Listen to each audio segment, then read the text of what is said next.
ጀግንነት ያለ ዲሲፕሊን ትርጉም የለውም። እዚህ እያንዳንዱ እርምጃ የተሰላ ነው። እያንዳንዱ ትንፋሽ ለዓላማ ነው።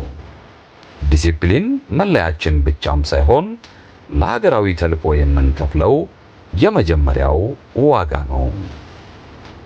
ዘመኑን መቅደም ምርጫ አይደለም፣ ግዴታ እንጂ።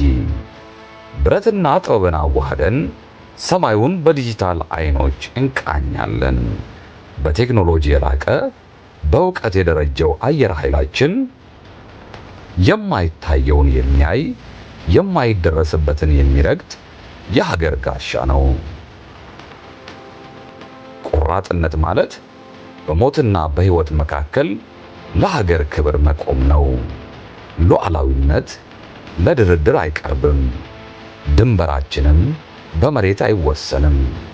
ሰማያችንን የደፈረ የቁጣችንን ነጎድጓድ ይጋፈጣል።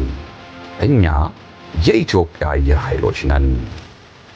ጀግንነት በታሪክ ይጀምራል፣ በዲሲፕሊን ይገነባል፣ በቴክኖሎጂ ይመጥቃል፣ በቆራጥነት ይጸናል።